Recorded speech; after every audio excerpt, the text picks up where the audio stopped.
best way possible. In your holy name we pray. Amen. Father, Son, and Holy Spirit. Amen.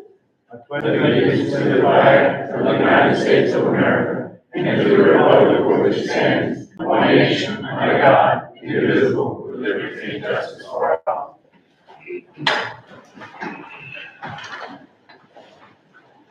Are there any additions or deletions to the agenda? So, agenda item 2A, discussion of NIEP contract for 2023. Mr. Chairman, I handed out a little packet. This doesn't require a vote, it's just more for you guys to know what's going on. And it is a financial item, so that's the reason I put it in finance. Last year, we used a consultant called Equitable Solutions. Sable Mensick is the consultant we used. This year, the State Department is requiring us to use NIET in our CIR, UIR schools. We have 5 of those. So I put the notice from the state requiring us to do it, and I'm extending that out to 5 to 8 schools, our schools of highest need, and we're just continuing the contract with Equitable Solutions. It's in many ways the same service, so I didn't see where it benefited us for 2 different people to do the same thing. So just for you to know, we're going with the state required contract. Okay. Any questions? All right, moving on. I have one question. The state contract is basically the same fee or less. It comes out to be a little less. You think we won't get good service? NIET is we've used them before, and that's the same company that does the TAP schools. So they're well recognized as being a good company that provides good services. Okay, moving on to item 2B, approval of Head Start Policy Council meeting agenda items. Number 1, financial report, baseline budget, CACFT, supplements, American Rescue Plan, CRRSA, and COVID-19. And number 2, early childhood positions. Do I hear a motion? Motion. Motion by Mr. Easterly, second by Mr. Poche. Any discussion? Ms. Aldell? You want to give a report or? Yeah, if y'all want, information about it. So these items, they're the basic things that happened at our policy council meeting in April. Policy council approved for these additional positions. One of the things that I said when we first took over the grant was I wasn't going extensive with hiring. I needed to live it first. And then once we kind of went through it, saw where there were going to be some needs. We are now well into the program. These are where some additional staff members will be needed. So that's what those are about. And then the other part, our finance reports are our basic April finance reports that we report out to policy council each. These positions are going to be prorated funding. They're not going to be fully Head Start. They're going to come from all early childhood grants, just to be able to assist with everything that's happening in early childhood. No general funds, straight grant funding. Any questions? Okay, let's vote.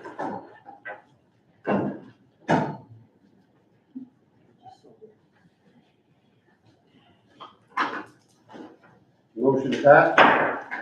Next item, 2C, consider and or recommend action with regard to Head Start cost of living adjustment and quality of improvement funding application for the fiscal year 21-22.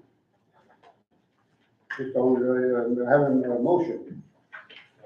Motion. Motion by Mr. Poche, second by Mr. Fusilier. Ms. Angel? So this, every year when there are additional funding, the Office of Head Start allows for a cost of living increase. And so this year, we have to apply for it, submit an application. You have to show exactly where it's going to be spent.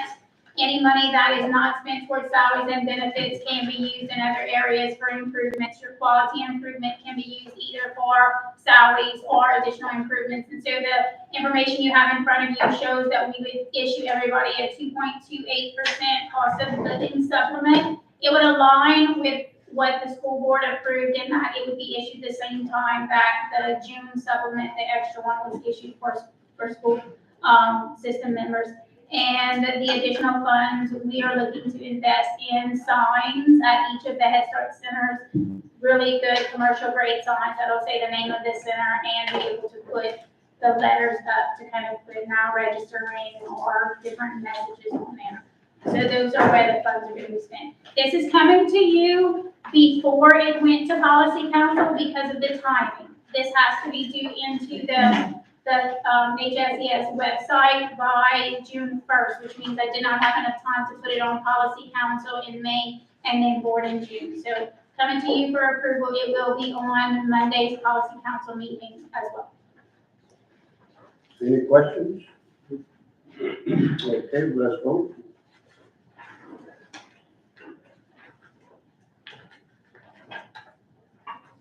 Motion passed. Item 2D, consider and/or recommend action with regard to acceptance and award of bids or proposal under budget. St. Martinville Junior High Cafeteria, Scott A. Bear Interiors, St. Martinville Junior High Library, Scott A. Bear Interiors, Woodbridge Drainage, Acadiana Renovations. Move to accept. Second. Motion by Mr. Nod, second by Mr. Poche. Any questions? Okay, let's vote.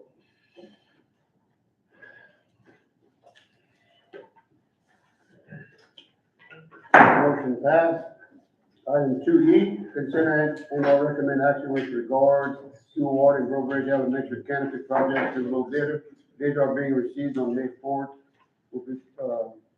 Do you have the bid, Mr.? Mr. Delcom brought the bid to me today. Connie Ann Renovations out of Franklin is the low bidder at $198,000, which I believe is well under budget. Came in a little, much lower than we expected. Motion by Mr. Poche, second by Mr. Fusare. Let's vote. I just wanted to say something. We that came on bid, we have some other little construction behind Robert Elementary, like you repair about the windows, water damage.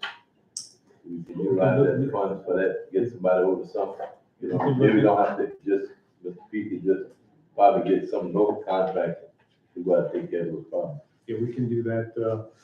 We have some painting and stuff we'd like to do too, but we wanted to see what this bid was gonna be, but that frees up some funds to do exactly. All right. Yes, sir. Yeah, Mr. Richard, what occurred, we had about $100,000 overage in this from the budget to what was actually bid on this. Mr. Blanchard had already made arrangements to set aside additional funding to take care of and do upgrades across the campus. I brought to Mr. Jurio and to Mr. Clay's attention before the meeting, there is a small section of concrete right in front of the canopy that needs to be addressed this summer.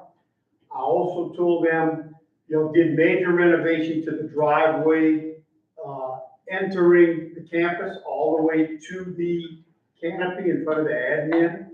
If y'all would take a look, if you don't mind, over the next week or so, the exit of that driveway, there's a large oak tree, it's extensive damage.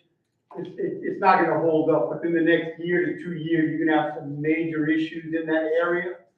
I would strongly suggest that you'll take a look at and see if you might want to include that. We still have time. It was, as an alternate, I kind of put it into the bidding process of my concrete projects this summer.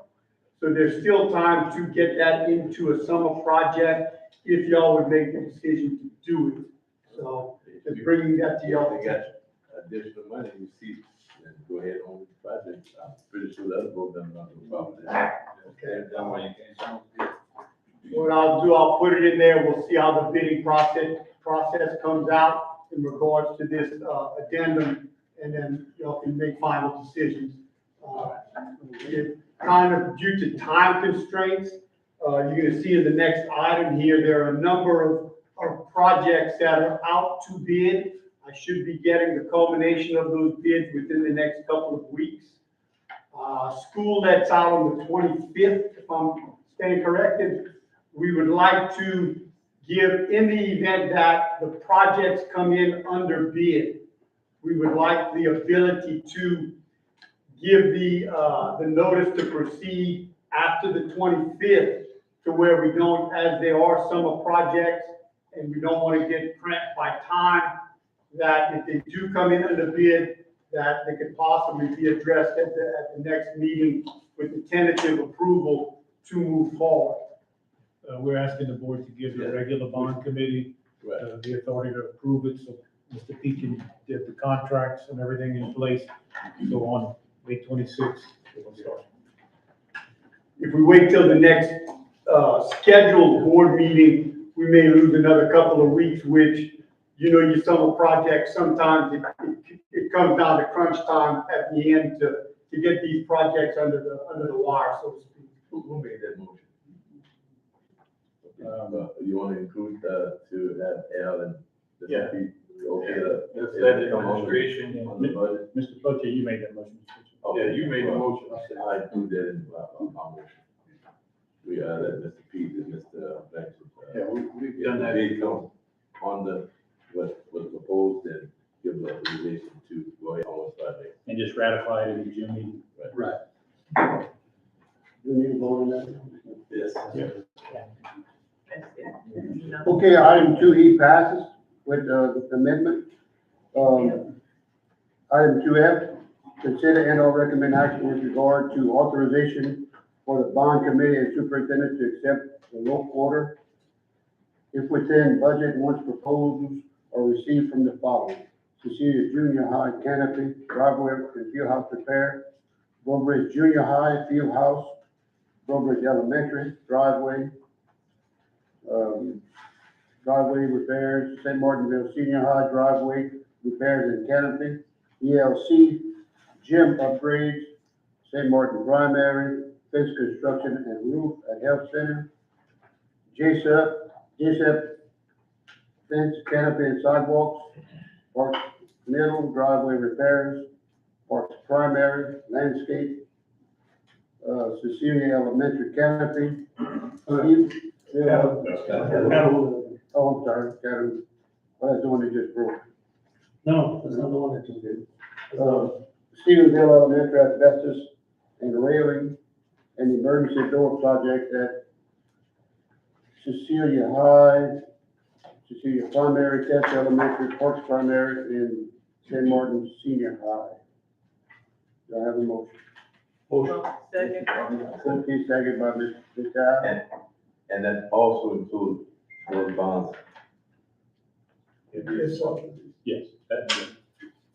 Any discussion? Let's vote.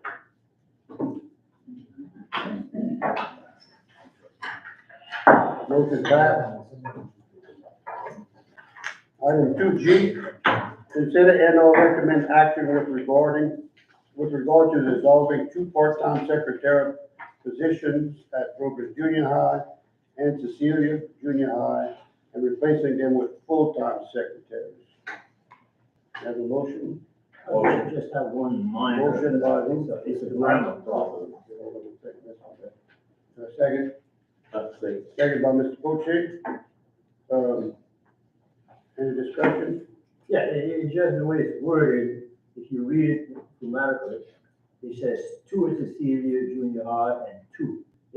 That's not correct. It's one at Cecilia Junior High and one. That's correct.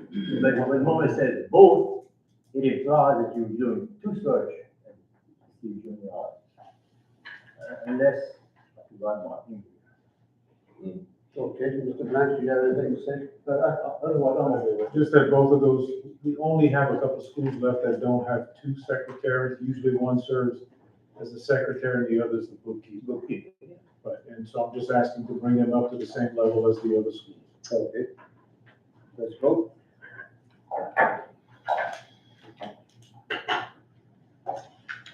Motion passed.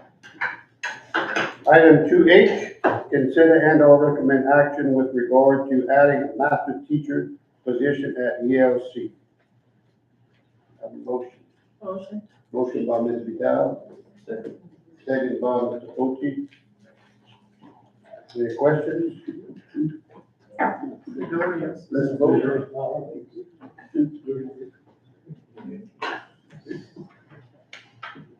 Motion passed. Item 2I, consider and/or recommend action with regard to teacher shortage proposal. Do I have a motion? Motion. Motion by Ms. Vidal. Second by. Second. User rate. Let's vote.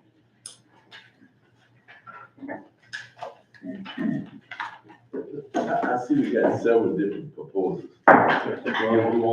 You want all four of them? Yeah, the way this is structured, the first two deal with attracting people to come into the parish and helping some of our own people to get certified. The first one is, the state started this program this year where they're encouraging teacher aides or paraprofessionals to go back, get their degree and get certified as a teacher. My recommendation is $900 a year per person, and we have 13 enrolled in the program. So my recommendation is we pay the cost of it for $11,000 a year roughly, and they sign a contract that they have to stay with us for 5 years after. The second proposal is just like everybody else, we're struggling to get teachers, and we're hiring a lot of non-certified people. So I'm recommending that we use some of our ESSER money, which it can be used for recruiting and retention. So I'm recommending that for these degreed people, they have a college degree, but they're not a certified teacher, that we use some of our ESSER money to pay for them to get certified. Typically, it's a 2-year program. It's about $2,400 a year per person. We do the same thing. We pay for it, have them sign a contract that they will remain with us for 5 years. Okay? So if St. Martin Parish is paying for people to get certified and the surrounding districts are not, it may be a way for us to attract some people here and then get them to stay for 5 years, at least 5. What happens if they don't? If they don't, then they have to pay back. If they stay only 2 years, then they gotta pay back 3 years worth of it. We're gonna divide it into 5-year installments. If they stay 2 years and leave, then they gotta pay back 3 years worth of installments.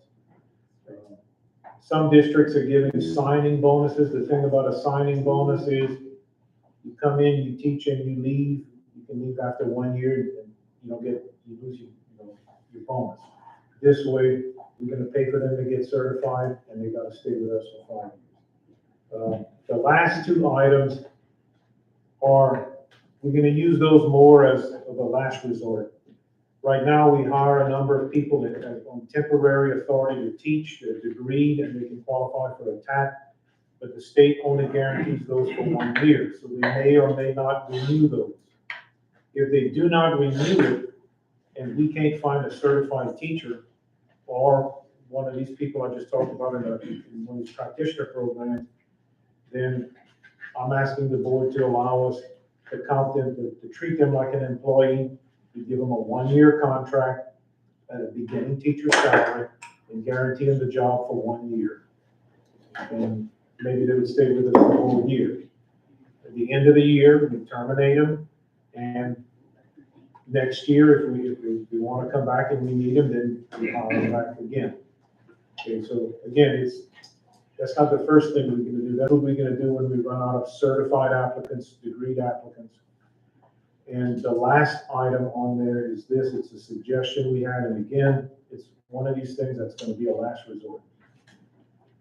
At some of our schools, we've had to hire substitutes that have a high school diploma. They do the best they can, I commend them, they're working hard, it's not that, but if this is a suggestion I got, and it's something other districts are talking about doing, we actually got the idea from Iberia Parish. Instead of, like, let's say at a 3rd or 4th grade school, like Burbridge Elementary or Tesh, if you're missing a teacher, you can't find a teacher, let's say in the 3rd grade, Well, you could take the students from that class and divide them up among 2 other teachers.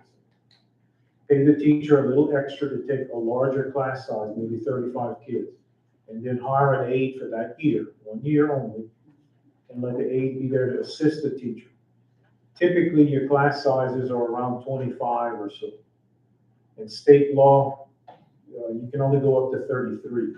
So we request a waiver, and then you split the class and put them with 2 experienced teachers. Give the teachers an aide to help them with classroom management, handing out papers, picking up papers, working with kids, when they're doing homework and seat work and whatnot. And you pay the teacher $300 a month extra for the extra load. You hire them an aide. They have to be rated as effective, proficient, or highly effective, the 2 higher end ratings on the scale. And the principal would have to pick them, and the teacher would have to be willing to do it. So it's a way to try to make sure our students are with an experienced and qualified teacher. And again, that's something we would do when we get to August and we can't find anybody else. Gives us options, that's what I'm asking for. I'll make a motion to accept all 4 proposals. It's three left. JK and L. Can I comment on Mr. Al? I was teaching at 30 years ago at Tech Elementary. This alligator was next to it. We moved the kids. She knew she always had 33 kids, always. But she would have, at the 10th grade level, most of the kids average the grade level as though they were in the 6th or 7th grade. Lord Napier, who just started the service, taught 16 kids. The average kid in my class was read and reading and math at the 3rd grade level. It was the greatest thing for those kids. Those in my class just about taught up at the 5th grade level at the end of the year. But as soon as we stopped grouping, that's when we started learning to talk. Alligator was happening and all was happening. The kids were happening. Now, that's it. Okay, I have a motion by And she said, the detail second. Second by Mr. Dell. Let's vote. You're voting on it. JK and L.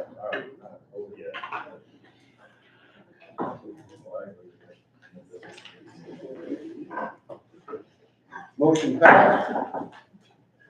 Mr. Motion Clay, adjourned. Push to adjourn? Mr. Clay, I'm sorry.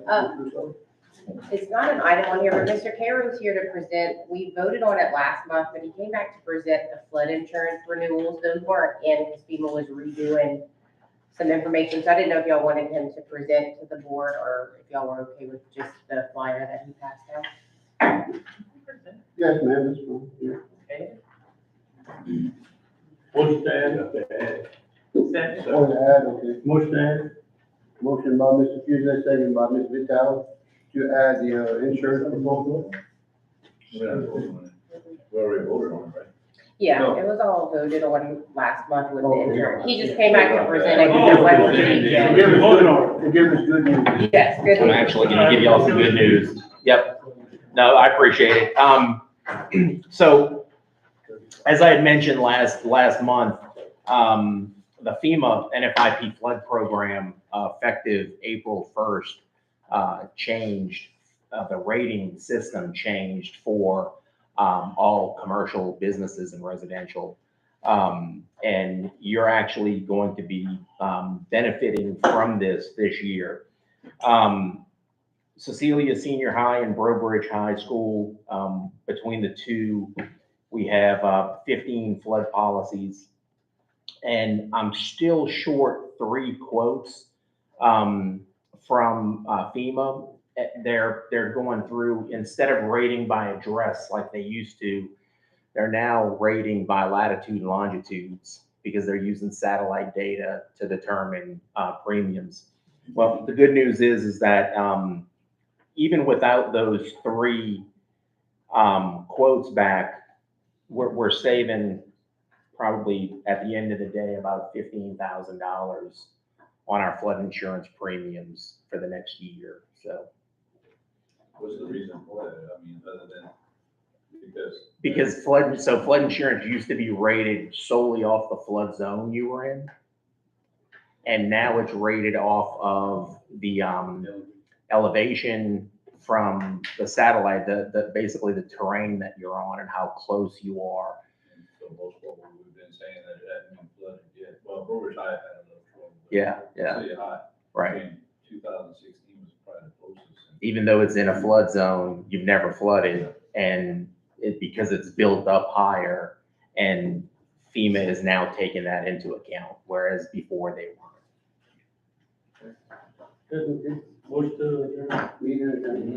Thank you. While everybody's still here, we have a presentation, a signing. We have a new program called Call Me Mister, where they will be providing scholarships to some of our students. We have a student that qualified and was accepted into the program. So with Mr. Henry Clapp, I'd really like for you to put that information about it in the newspaper, maybe to encourage kids next year to be interested. But I'm going to turn it over to Ms. Navarre, Ms. Andrea Navarre. She will give an explanation. And then we have representatives from Grambling and a young man from one of our schools will be signing for a full paid scholarship to Grambling in education. All right.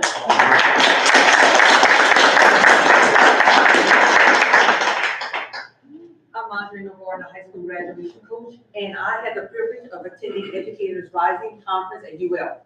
The last session that I attended, I met Dr. Northbourne with Grambling State University.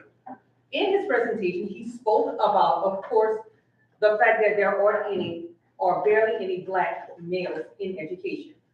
But Grambling did receive federal funding. All I heard was free and going to school. So I harassed Dr. Northbourne, got him to come here and speak at our last principal meeting. Following that meeting, I had previously called or looked at and analyzed the ACT data amongst the 3 high schools. Anyone who had an 18 or above, I called, contacted the parents, and had a parent meeting at the virtual center. As a result, Dr. Northbourne and his team spoke. 3 students actually completed the process. He is our first signee. I would like to introduce Dr. Northbourne so he can introduce his team. Thank you so much. Good afternoon, school board, superintendent. I'm very glad and very excited today because we have a young man that will be signing a scholarship better than an athletic scholarship. Because at the end of 4 years at an athletic scholarship, that person may or may not be able to go and play professional ball. This young man, at the end of his 4 years, he will not only just come and be a professional in his area, which is education, but he's actually required to come in the state of Louisiana and be a professional teacher. Y'all supposed to clap right there. So, the young man that I brought with me is Mr. David Calvin, who is the president of the Call Me Mister program at Grambling State University, and also one of our other members, Mr. Farrell. So we're very, very glad to be here. Yes, she did harass me several times. Yes, she called and emailed and called and emailed. And I also want to remind you, I think you may have received some information because on June the 30th at Grambling State University, we will have our first national conference. We'll have representatives from Clemson University, from South Carolina State, and from Colorado and several other areas to talk about Call Me Mister, the benefits of it, and the things that it does. So we do appreciate you allowing us an opportunity to come and share with you a little bit on this afternoon. And we are excited because we've got Mr. Keith that is the first signee for this year. So give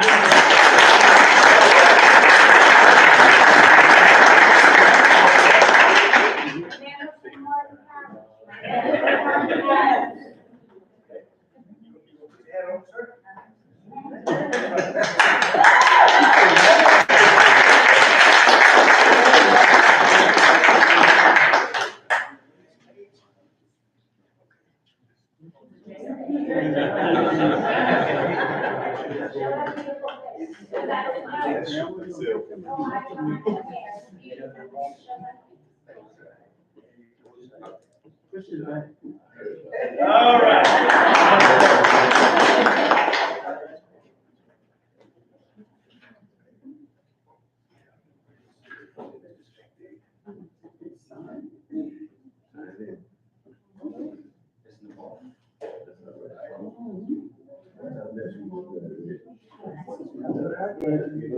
I'm sorry, they weren't looking out. Garrison, I'm sorry. Garrison. Let's give him another round.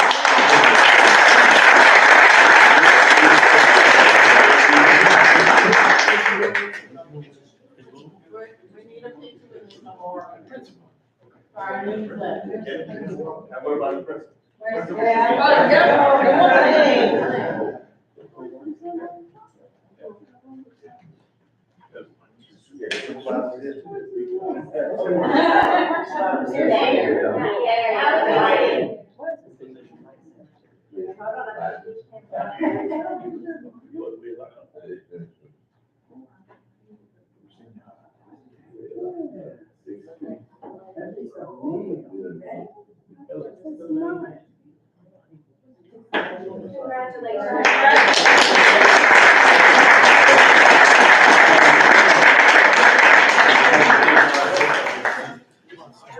All right. And board member have anything to say? Well, I want to say, Mr. Ward, that, you know, you continue to do a good job, bring more university to our schools, that we can get our kids, you know, into the education program. Good job. And I also want to remind that young man, that St. Mark Parish School Board also have a scholarship for teachers, for anyone who's going to education as to be a teacher. So you might want to look into that too. Get your $300.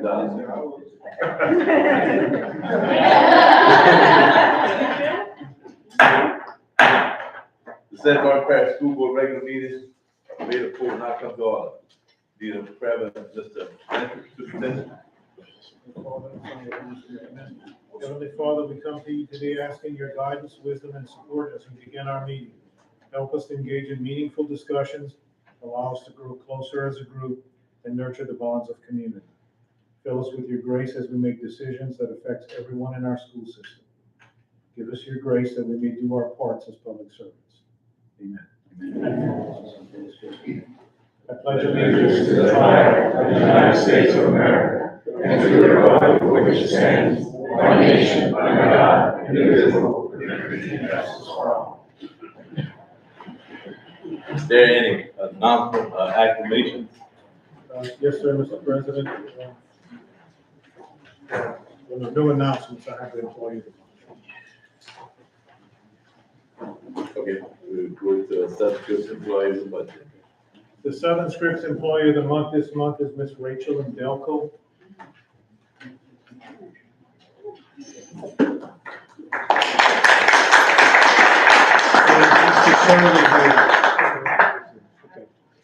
Ms. Delco is a teacher at Stevensville Elementary. She was recommended by her principal, Mr. Shirley. Must be running a little bit late. Ms. Delco's been a teacher at Stevensville for quite some time now. She's an excellent teacher. I've observed her class multiple times. She does a wonderful job with the students from Stevensville. So Ms. Rachel, again, congratulations, well deserved.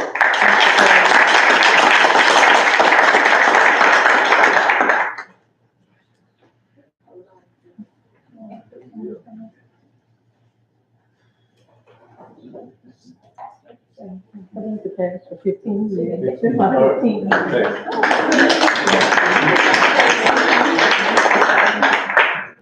That's all good, Mr. President.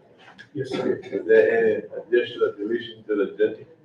I have one, Mr. President. I was contacted by the Louisiana Federation of Teachers, and they're asking us to support a resolution that they will send to the legislature in support of the raises for our teachers and support staff.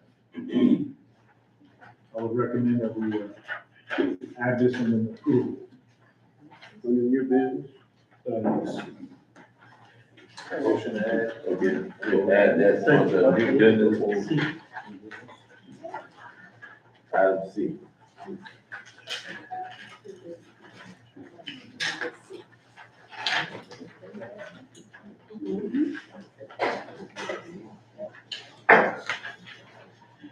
Give me a motion. Yes, sir. Motion by Mr. Steve, second by Mr. Dewey. Vote.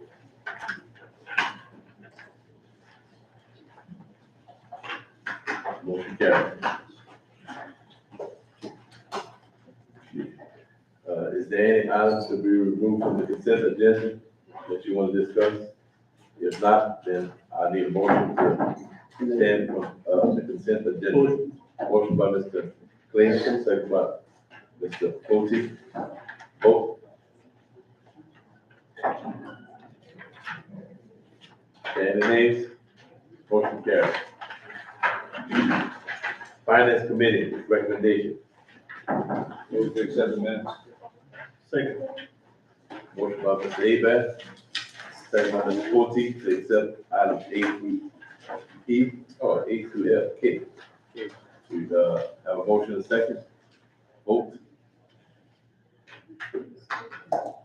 Any nays? The motion carried. New business.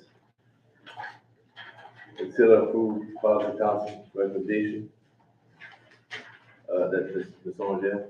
So the two things that are on this one that were not on the finance are an MOU for Iberia Comprehensive to be able to come in and do some of the health requirements such as well baby checks and physicals. If the parents haven't been able to do it, they would do them on site for us. And then the other thing are the minutes from the meeting. So those are the two items from our April policy council. Motion. Motion by Mr. Clayton, second by Mr. Coty. Vote. Any nays? That motion carried. No. Two noes. Four no. Item B, consider approve revision to the policy for employee drug abuse and testing. Proposal. This is just to bring policy up to date. We have had some employees submit prescriptions for marijuana, medical marijuana, which we can't allow to happen in the system. So this is just to update the policy. Motion. Second. Motion by Mr. Coty, second by Mr. Dory. Vote.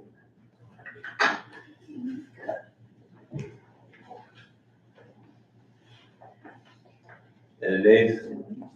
One nay, me. Motion carried. Item B, consider approve a resolution. Revision to the policy, oh, we just did that. Item C, resolution and the support from, the federal teacher. Who's that, Federation? Federation of Teachers. We have a motion by Mr. Clay. Second by Mr. Dory. Mr. Dory. Vote. And nays, the motion carried. Vote number request. Discuss act on sales tax. Mr. All right. Let me get ready. Got a timeline, right? Yeah. All right. We get started. Mr. Boyer. Last year, in May, I sent you an email because we were having discussions on hazard manure dugout. Few others, the maintenance chairman. And I want to make sure that we got clarification on what the superintendent does and what the board does. And your answer was very good. I just hope that we do the same thing on the sales tax, all right? At no time, and today, I will not discuss personnel's competency or lack of that. It is just, I may very well talk about a person who has applied for a job for which she is not qualified. Right? So it has nothing to do with the individual. If I do, let me know. Right? And then in June, I sent you, June 21, I sent you a confidential memo because I was hearing things, and Wanda was hearing things about the sales tax department. I labeled it to you confidential because some of the things both of us here were based on rumor, all right? Now, I have tried to keep my report today, only documents that I either have. Nothing was sent to me, and if it does, I'm not using it, all right? So I'm not gonna rely on any kind of rumors. All right. Now, in the past, I have had one conversation with Matthew Rodriguez, which is about a year ago, and he did tell me, and the reason I called him was based on what I outlined to you, is that there were rumors circulating, and in my conversation, he pointed out a few things. What we're hearing is basically he was encouraged to leave. In my conversation with him, he did say that he was moving back to North Carolina because his father was sick, and because of the way he was encouraged to leave, it made it easy for him. Right? And it worried me, we not called him, because in trying to correct the problem, the board was using Ms. Hilaire for help instead of him. Okay. Now, when I did talk to him, he did tell me, and I asked him point blank, does anybody ask you to help solve the problem with the sales tax? His answer was no. No one called me for advice. The only thing, there was a message on my recorder that said, please return my call because I want to know which board member called you. All right, that's all. And then he did tell me that he had talked to one other school board member before I did, and I gather, I might be wrong, but I gather it was with Wanda. All right. In the last 3 months, since I got it on the agenda, I have talked to the sales tax departments of 6 area parishes: Lafayette, St. Landry, Iberia, Vermilion, Iberville, St. Mary. Every single one required a college degree, basically in accounting or business administration, to head the sales tax department. Most of them, not all, call their sales tax the sales tax collector. That's the most common name, sales tax collector. A lot of them have an assistant, one of which is a sales tax enforcer. A lot of them, instead of bookkeeping, they use a lot of clerks. What surprised me, when I talked to Iberville and St. Mary, it took me forever to reach the sales tax department because of the guys in Iberville Parish. We do not collect the sales tax, nor does St. Mary. That is done by the parish government. All right, now look at some of the documents I brought 2 months ago, and I offer anybody to come over here and look at it if they want. All right. The first one I have, December 28, 2020, and that's the sales tax administrator. And it specifically said college degree, that's St. Martin Parish, required, preferably in an accounting field. And then they went to the details. All right, the next one I have was, okay, in January 17 to 21, basically the same thing. Accounting degree required, preferred. Okay. Now comes January of this year. But anyhow, sales tax administrator. master's degree with a major in accounting or sales tax, it might be better than mine, or experience in sales tax administration, or. So that's the first time we see or here. All right? Now, sales tax experience. And then comes the funny part. Sir? All right. The next one that I have is February the 17th, 2022. All right. It says again, accounting degree and accounting preferred in the area of accounting, all right? That's in February. Sales tax administrator accountant have minimum of degree in accounting, all right? Then something happened. Again, February the 18th, February 18th, 2022, it says or, one or the other. The 18th of February. But then, the day afterwards, it says,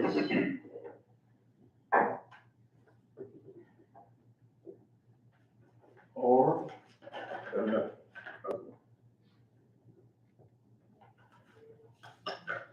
So it is very, very confusing if that degree is required. But the degree in administration. Now, there is a major difference between administration and a bookkeeper. Major difference. If you don't believe me, look it up in any business book. Now, that January, Morgan and I talked a lot about street talk. I would go around, leave a board meeting, and people street talk. Right now, what are they talking about tomorrow? Who's going to replace Mr. Liver? Who's going to replace Mr. Pete, right? That's what people are talking about. And what are they saying? Well, last January, it was very clear. When I walked around, people come to me, who is going to take Mr., and I can't do it wrong, who is going to take Mr. Matt's job? I said, I don't know. Well, we hear that it's going to be one of two people, Kylie and Brandon. Now, I know that Kylie's family was in my district. But if I see her, I think I met her once. Brandon, I've seen her when she was in payroll. So I don't know what that qualification is, but that was street talk. As a matter of fact, I talked to him before the board meeting because he implied that maybe I attended some of those interviews. I, in 27 and a half years, attended one interview because some young lady was concerned about the way she was treated, and I believe she was in Steve's district, and I believe she was a Champagne. Otherwise, I never attend meetings. That's the department for the superintendent, all right? Now, come back to that later. But that's the only two names that are here to the grapevine that was going to be considered for the job. Okay. Now, all I'm hearing is, all right, now, let us take a look at administrator. Again, if you look at any business book, they tell you what an administrator is, not a bookkeeper, okay? Now, let me look at a few of those.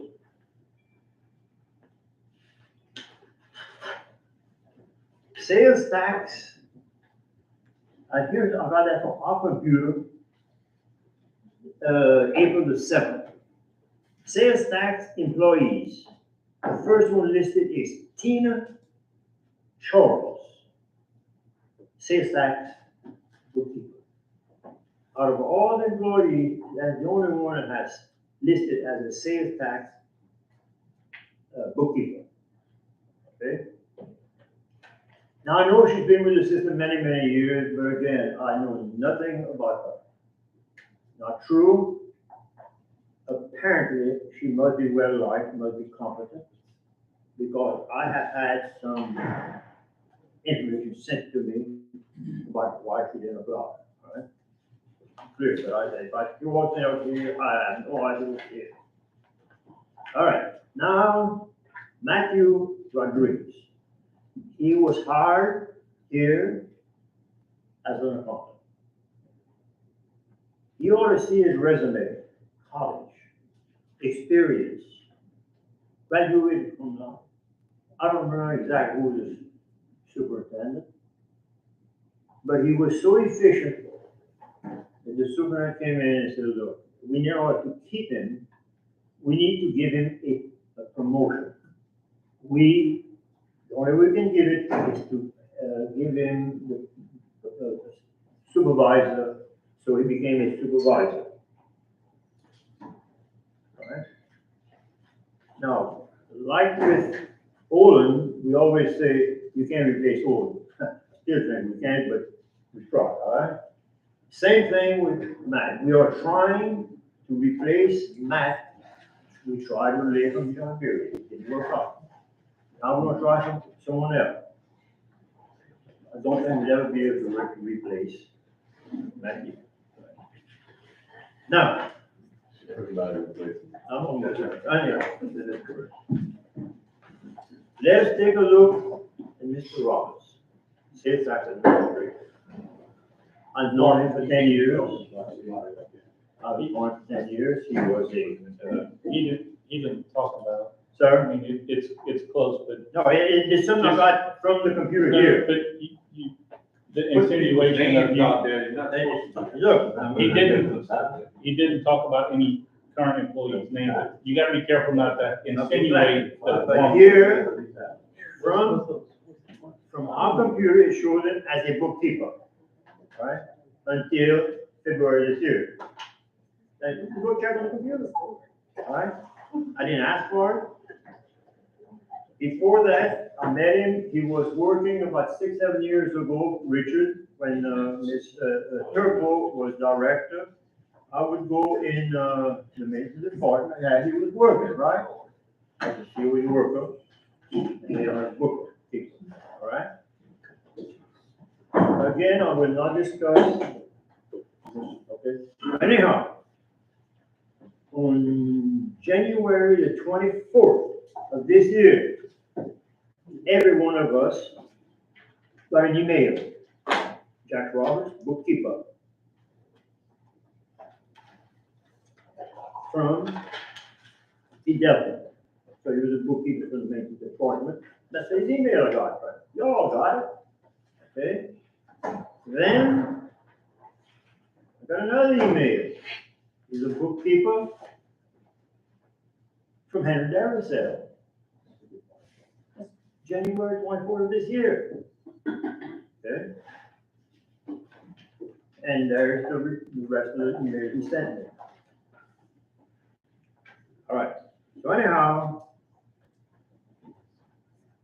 we, again, maybe the most competent person, just like Mr. Rodriguez, we started at the bottom and he worked from administrator to maintenance. But the ads very, very clearly said we are hiring a person with a college degree, the very last one. Period. It doesn't say the and or all, the very last one. All right? It's available. Now, I've got one other point I want to make. I don't know how much he's getting paid, all right? Is he getting paid as a manager, the same salary as Tina Pierre? I don't know. Is he getting the same salary as Mr. Fidel? I don't know. Did we vote on it? No, I don't think so. If it is, I don't remember. You did. So I think the administration jumped the gun. I hope it works out. That's the last one here from me. All right? I'd like to see some. All right, good. Now the next item. I'd like to see. Yes, sir.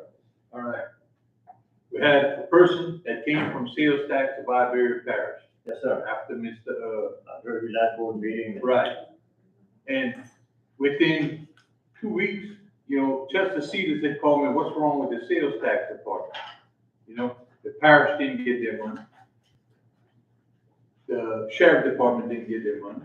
And the mayor's office from And the city didn't Bridge, get and the it. mayor's office from Park, and Right. the mayor's office from St. Martin, but they were all calling. Right. All right? They just need to. Within 2 weeks, this young man gets in there and he goes to work. And guess what? Everybody got their money within 2 weeks. Because it was held at the bank and nobody knew what to type in to get the money sent to the right person. So I feel the man's doing his job, you know, and he's not a supervisor. I think he's a manager. That's correct. All right, and it's less paid for a manager than a supervisor. If he can do the job, I'm happy with it, you know? Move on to the next. All right. 8 minutes. All right.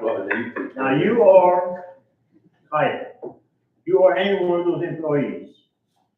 On February the 17th, it says offerings as of February the 17th, 22. All right?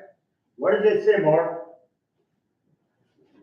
And that's other people who are going to be applied, who should have applied. Sales tax administrator / accountant must have minimum of a bachelor's degree in accounting. Period. So that's why Connie didn't apply.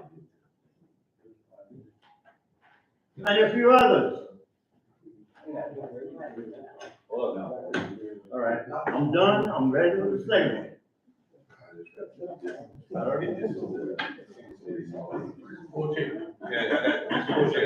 This is coming from the superintendent. Bachelor's, qualification, bachelor's degree with a major in accounting or experience in sales tax administration. Now, this is 11322. I'd like to see a couple of things. There's confusion, there are deals being made, Mark. I don't know about that. I mean, Well, You know, I can remember tell the you deal we this, made for, Nick? Oh, Yeah, I can tell you this, this is the item that was put on the agenda in January, that this board approved. This is the item, anybody can come look at it. The exact item that was on the January agenda. At that meeting, Mr. Nutt, you spoke and said, you spoke about Mr. Delcom, about Ms. Pierre, and the value of a manager. You spoke in favor of this item. This is the ad that was posted on our website, on Frontline, by Kylie's godmother. All right, who's the secretary in personnel, and that's the truth. Okay? And that's the one Mr. Aber read. If you take this item that the board approved, And what did it say? Read it, just what you just read, Margaret read. okay? Well, basically, experience in sales tax. If this is what the board approved, staff recommends amending the job description of the sales tax administrator from a supervisor position to a manager/accountant position. If the candidate has less than a bachelor's degree, they will be classified as a manager with a starting salary of $47,000. $47,000. A bachelor's degree or higher would be paid as an accountant, which is indexed off the teacher's salary. This would be consistent with what was done prior to Mr. Rodriguez being promoted to a supervisor. There's a copy of the job description right here. And qualifications. College degree with a major in accounting or experience in sales tax administration, which is exactly what was posted there. We came to the board, we requested to amend the job description, the board approved it, and we posted it the exact same way. we've changed job descriptions over the years from time to time, and it's not unusual. But there we heard, People not, read we the on that headline. item for about 30 minutes. We on the next one, Mr. Knight. Okay, You just said 3 minutes already. all right. The next one, I believe, is, oh yeah, right here. Discuss it, here on. It is Huron, that's not, Ms. Angel, you come up here, I want to ask you one question, or if you're still there, I'll ask you two questions.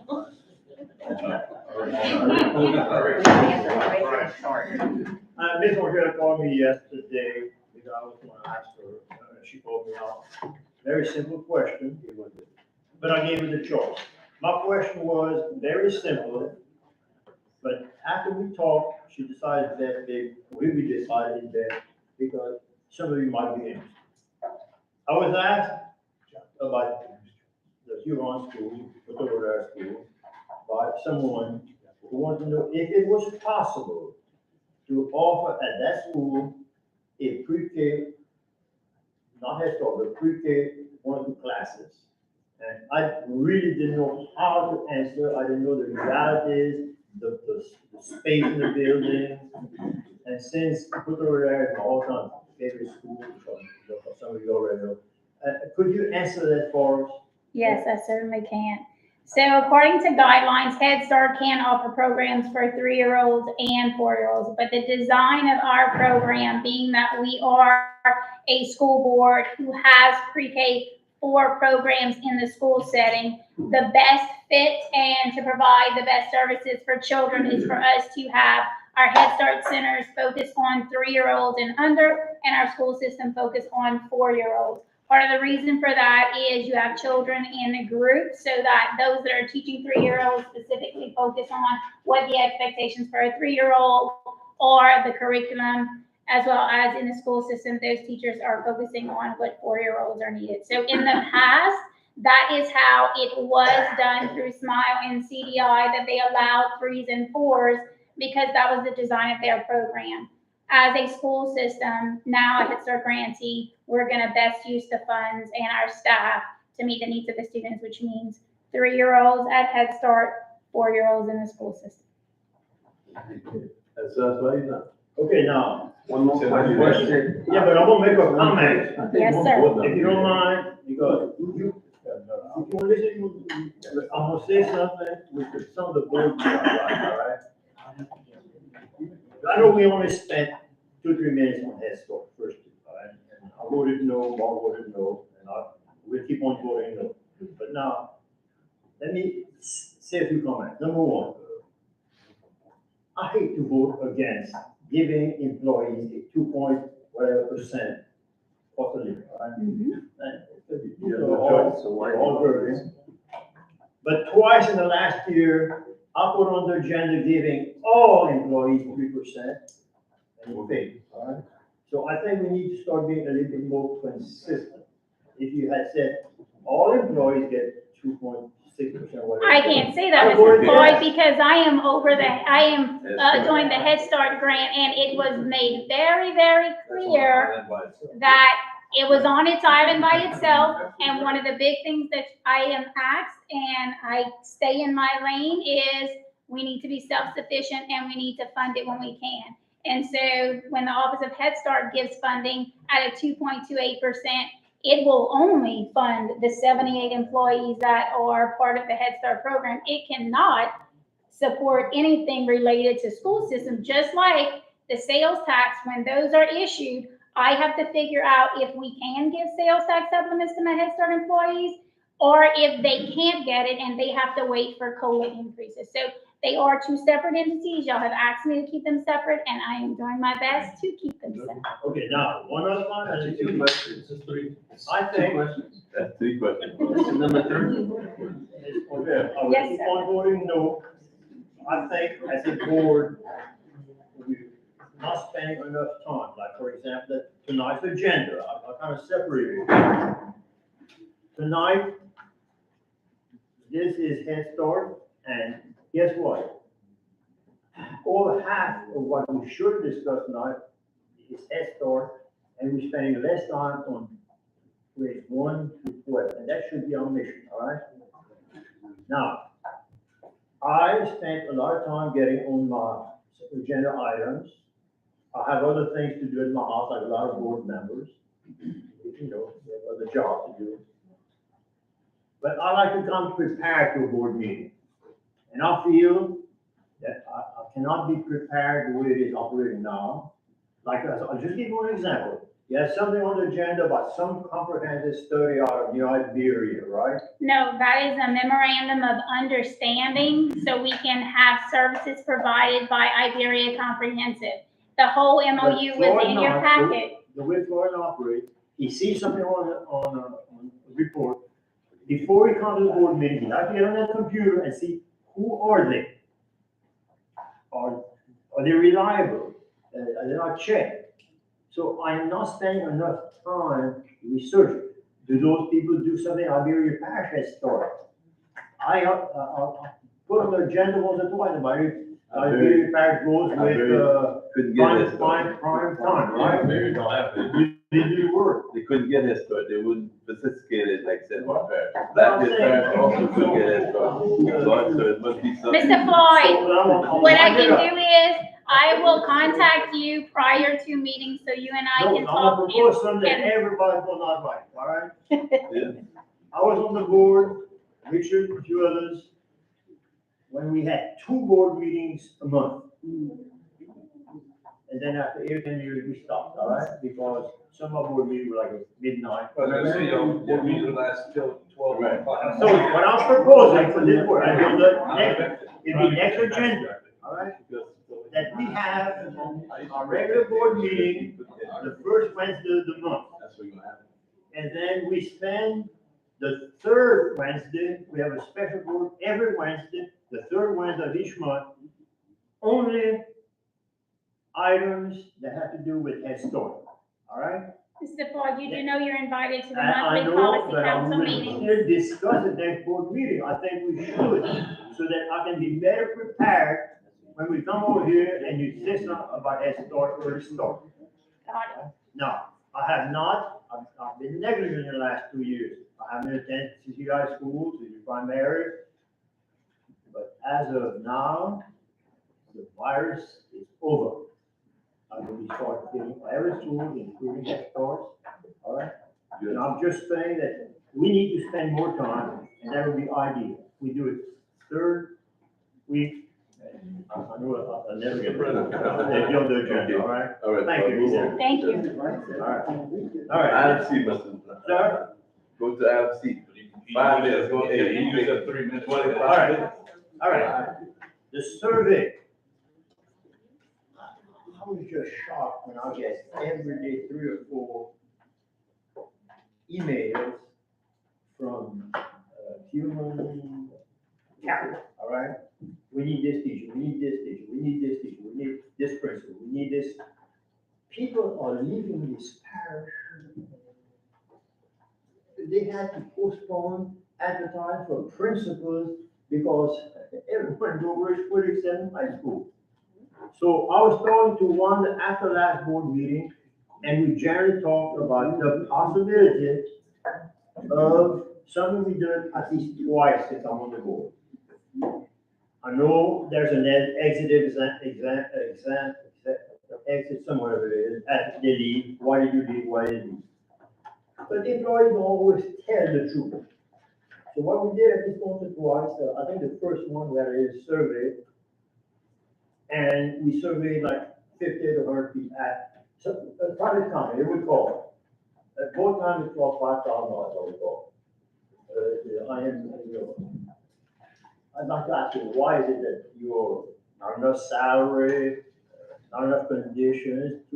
So why don't I talk about the possibility of possibly having a little survey, a private company, maybe call the last 100 people, pay the survey company generally charge $50. So for $5,000, $6,000, we could probably do an independent study of what people are doing.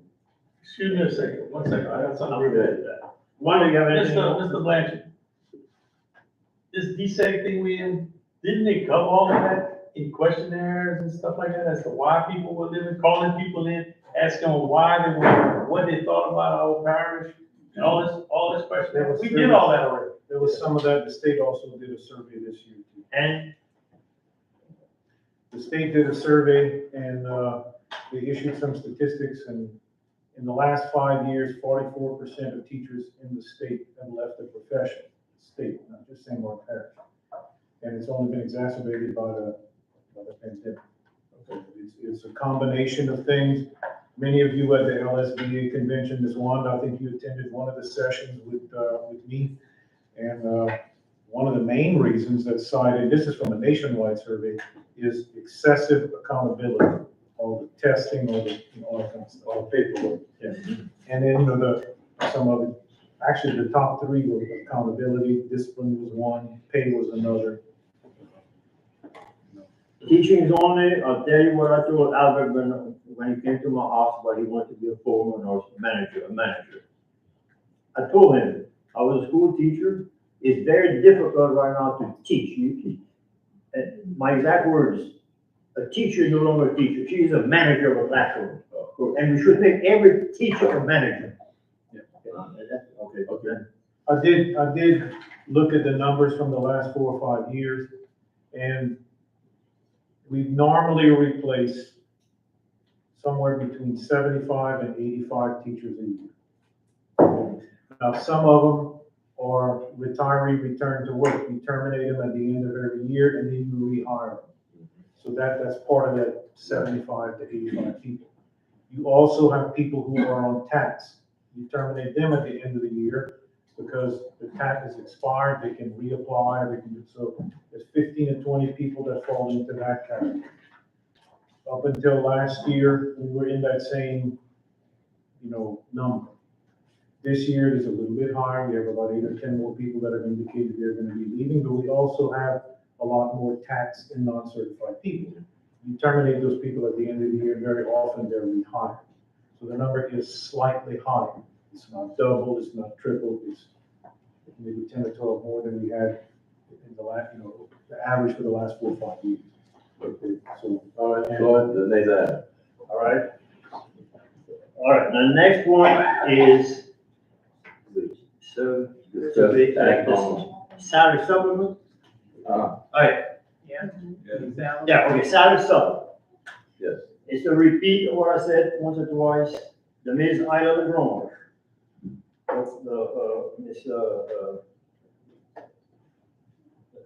Ms. Vitro. Ms. Khalid. These are tutors. Most of them have 30 or 40 or 50 years experience. They don't need, but they're there to help kids. They're professionals. Unfortunately, we do not give them any consideration when it gets to a supplement because they can't afford it. And nothing. Sales tax supplements says for the employees of St. Martin Parish. And these are dedicated individuals. But for them not to get a penny is an insult. All I'm asking is that we give some consideration. $100, some based on how they work, some stuff. But give them something. I know if we don't give them, all the others get a little bit more. I'm with you with that, All right, Mr. now, Floyd. being that you're on the salary supplement, I have one thing to say. I notice every time we have additional money or supplement that's being given, the individual meet together and then they'll come up with a 7-to-5 ratio. There's nothing in our policy that says that. Anytime there's additional money, we should just come out right straight up and say we're gonna give employees $500 across the board. Just for that one sales tax. That's not in our policy, 7-to-5. I don't know how people meet and come up with a 7-to-5. Where y'all learn that from? Because one of the sales tax used to be written Yeah, that way. yeah, But it is but I not say correct, only but the it's sales not. tax, that's what I'm saying, but we don't have nothing in our policy besides that sales tax. That's why I wanna know when supervisors meet together, they come up with that 7-to-5. Where they learn that from, that's not our policy. So if y'all want us to put a policy in place to give 7-to-5, then you put it to the board. Yeah. You were probably on the board when that was created, 75% sales tax. Yeah, I remember that. That's where it came from. But I was against it, but I'm talking about the 75, that's for sales tax, but I'm saying for the additional money besides sales tax. What we can, Mr. Porter, the reason we did that is because that was traditional. Right. But what we can do moving forward, when we have additional funds, this Casey and I will come back with maybe 2 or 3 possibilities. This is what a 7 to 5 would cost, this is what a equal would cost, and then you have the numbers to look at and the board will pick which one they want. That's all I'm asking. It's done, I want you to bring up a vote. Okay, Mr. Knight? Have the administrator come up with some kind of proposal that is fair to them, fair to the taxpayers is fair. Right? Okay, your next item is. Next one that I have is evaluation, For the superintendent, process. evaluation superintendent. And doing my work this couple of weeks ago, I come across over my drawer and there is a long bunch of sheet that says evaluation of the superintendent. Guess what? I had to fill it out. But it is as our duty to annually evaluate superintendent, all right? Yes, sir. My policy has always been superintendent calls the shot. How does he want to be evaluated? And Richard, I will tell you the story about Richard. But we've done a fact, I'm sorry about that, Richard. Ms. Hager wants to be evaluated. But others want to fill out a form. Others, let's go to executive session and then report. So it is, to me, whatever the superintendent, so July this year, we probably need to do the same thing, but he should come to us and say, this is how, but my personal policy is, if we fill out a form and it gets buried in personnel file, I don't fill it out. All right? But if it is, somebody tallies it and is reported to the public, then I spend a little bit more time. Richard and David, those of you don't remember that. She wanted to know that. She wanted to be Big evaluated. enough to have it in the public. Richard criticized. She was upset and she cried. You remember that, Richard? I remember that. I actually not to have. Richard felt real badly. So next month, he's supposed to give a $10,000 salary increase. And then she got sweating, and the next she evaluated the vote. I still have my evaluation. Anyhow, next one that I have to do is the property.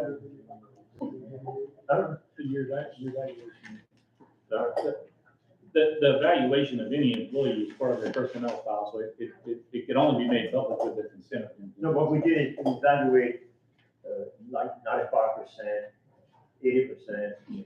So I just need to know what is. there's an evaluation instrument that tracks the contract the superintendent has. So it tracks all of his duties and obligations of the superintendent. We have that evaluation. We filled one instrument. out last year. Yeah, I created it when he got his contract, so we have that. What most school districts do is each of the board members fills out that evaluation, and then they schedule a meeting with the superintendent, and they go over the evaluation with the superintendent, because you guys employ the superintendent, and then you guys can have an executive session and discuss it as a group, but to the extent it's made public would be up to the superintendent. Well, yeah. But the superintendent decided to go public. That's correct. All right, the next one, I put on there, I didn't want to mislead, but I put property, because the reason I worded it that way is because we have a piece of property it's called the Northbourne Property. The Northbourne Property is a small strip of land in the Henderson area. It is owned by the board, but leased to the parish council. Now, for years, you'll probably remember there was a building on there that got destroyed. It was an old classroom that was brought there from, just north of,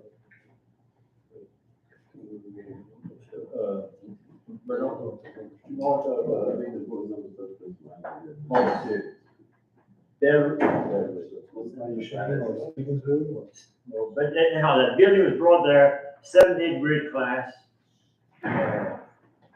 And 7th, 8th, and the building was brought there. But the original property was 2 apartments of property. 2 apartments of property, and it was called for years and years, Grand Point School for the Colored People, all right? Now it is used as a yard for our concert.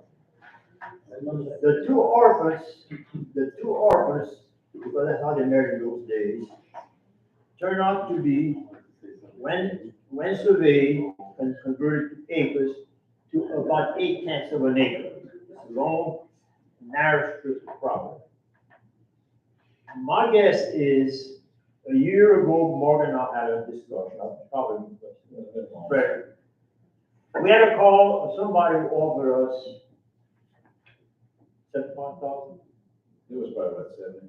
70, in the neighborhood of $70,000. But Morgan and I, Fred, I think we discussed it, and we basically didn't think it was do it right, because the parish council was using it.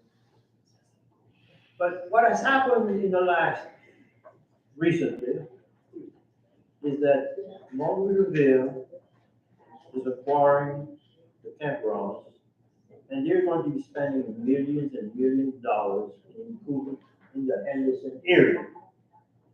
Business people are going to be moving in, apartment will be built, and right now you put a house in that sale in Henderson, and it is sold almost immediately. But people and business people want to improve the area. And I've gotten a few calls, again, about would you consider selling it, because it is not the very best piece of property, and be right in front of the campground, which will be more than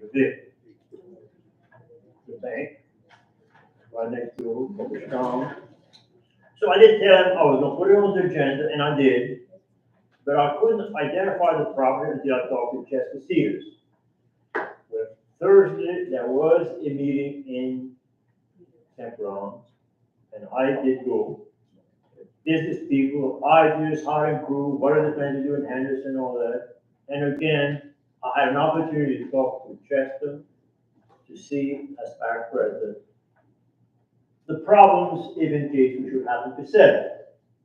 Where he says, you know, really, I have no major problems, whatever the board wants to do, all I'm asking is whatever they decide, let us know, and give us 6 or 8 months notice, and I can get another piece of property. So I'm bringing to you, something needs to be done, it is very, very narrow. I think you earned so much fee, you're probably gonna get on one side and 38 feet on the other. We both have mixed feelings, but if I'm a businessman in that area, if I'm a bank, if I'm a dentist, I'd like to see it move. So in order to help business in that area, community, I think we ought to consider selling it. And here's how the property was sold. So in order for us to sell it, we have to, auction it off. It's generally done, you have a silent auction, you set a date, and then generally, our auditing firm, Chopin, will enter such and such a date. But today's the discussion only. I don't know what your thinking is, but my thinking is, why don't we just let Mark, Boyer, and Chesley is an attorney, and if you prefer Bart, they can get together and find out what is involved. I know they have signs on the property, 7 signs. Is my understanding you're just putting there without permission, but we could get started and then make a decision what we want to do. But all right, just like he said, we have a difference of opinion on it. He said sell, and Mr. Blanchard had called us years ago with the information that a couple of people wanted to buy and purchase it, but the parish council was leasing it. Now, if it's because it is an eyesore, I have no problem with us asking the parish government to move. But I mean, they've been there forever. But and again, worst scenario says parish government moves, The one thing that I would like to see is it be leased out, because if you're saying what you're saying, that Margaritaville's gonna be moving in, that's prime property. If, you imagine all the signs that we could put on there and continue like have revenue in there? And also, if it's an ISO parish and using it right now, why let them, or ask them to, fix it up? Fix it up, And then, and then we lease it out. and then lease it out later on. I think that's a business, if you talk about business. I don't think we should get rid of any problem.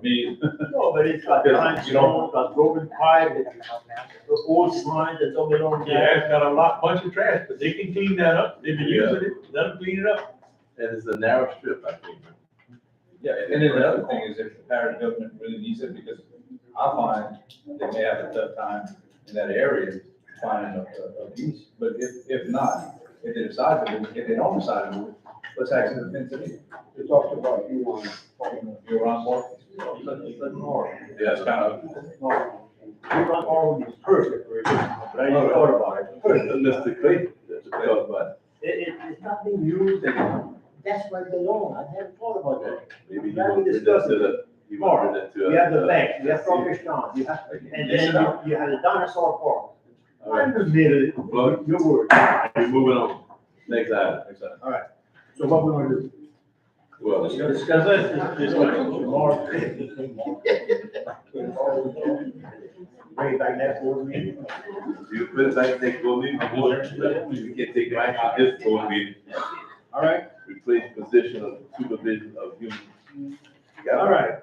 The next one, I'm gonna have to take my notes, Richard, should be just about, But I think all those items, then you open the can of worms.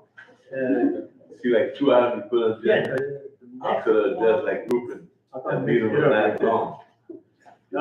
But that one should be, We need to start adding 1 or 2 items. The board member gonna start seeing you adding 10, they gonna start adding 1. oh, okay, I got it right here, We're Richard. gonna be here all night. The last one is human capital. All right, now, I have, for the last, since it was first brought to this board, I have never liked the term human capital. All right? I don't know how many of you, when you get a phone call, you say, well, please call human capital department. What do you generally say? Well, I know what Florida now says, we're personnel, or we're human resources. Right? Now, what is capital? Well, I looked it up in a dictionary, I looked at 2 different dictionaries. One says, if you have a proper noun, you put a big letter on, that's the capital. If you have Baton Rouge, that's the capital of the state.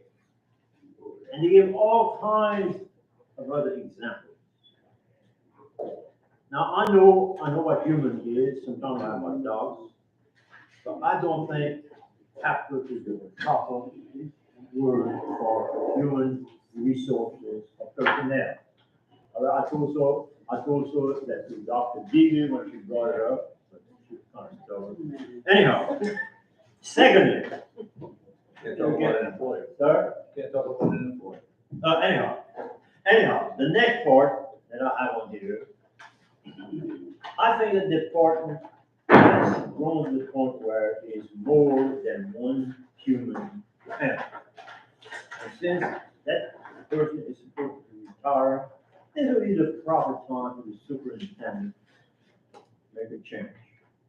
And I mean, look, he would keep on calling it human capital fund.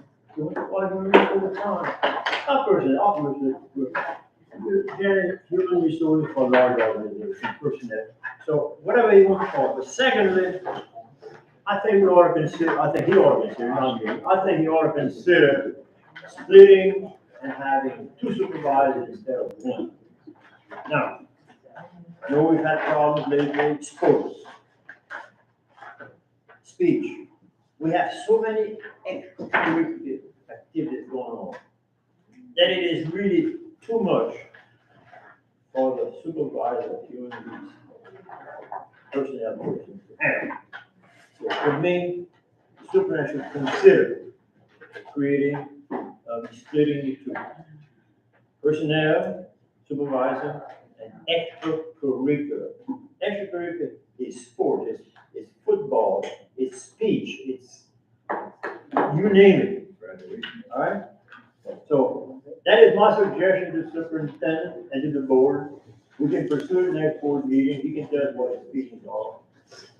But I wanted to bring it up now before he does the hiring of the supervisor of human capital. All right? That's it, I'm done. Ms. Vito, you have an item on the agenda, this, Yes, they would like to use the gym from June the fourth to July the 30th. That's just on a Saturday.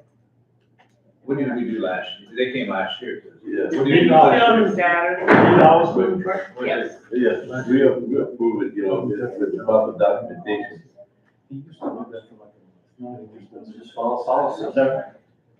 So, I was just asking him, what did we do last year? He said that he had gotten with John, what's his last name? Carroll, and he had gotten a policy for that period, is what he did? Yeah, he used to do a longer program, like for a month, now he does it a few Saturdays. So he's condensed it. That's all he could afford. Because it's coming out of his pocket. It's just for something for the kids to do. And I'm all for it, it's just, I think if we set a precedent, then everybody's gonna wanna come and say, wait, you know, it's not, and one, it's gonna only take one accident Yeah. on our property. Yeah, it's gonna put it like this, I put, so, if he can pay it, then insurance, that's no Just problem. follow the policy, we You just just wanna use the follow gym. the policy. You have the policy. Yeah. Motion that we follow the policy we have already. Yeah. I'll second that motion, follow the policy. And I feel for him because he's doing, but at the same time, I just want to follow the policy. Yeah, I'm fine. We have a motion and a second. Vote.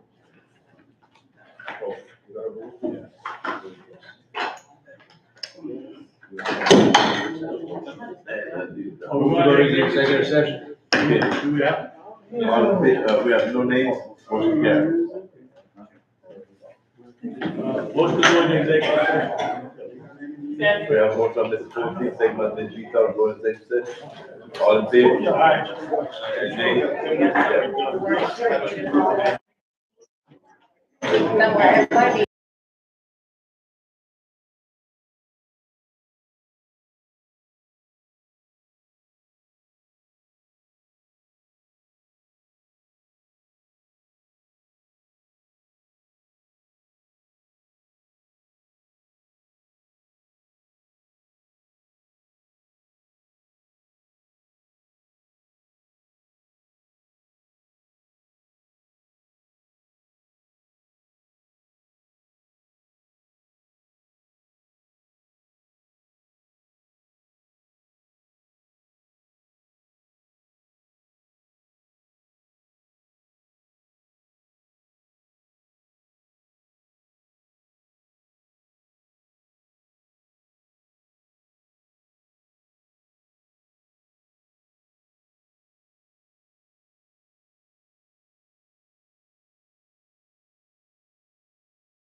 Motion to come out of executive session.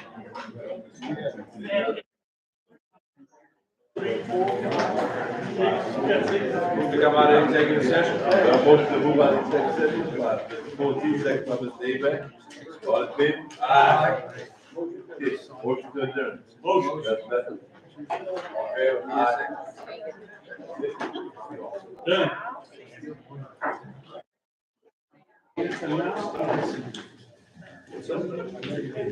Oh, man.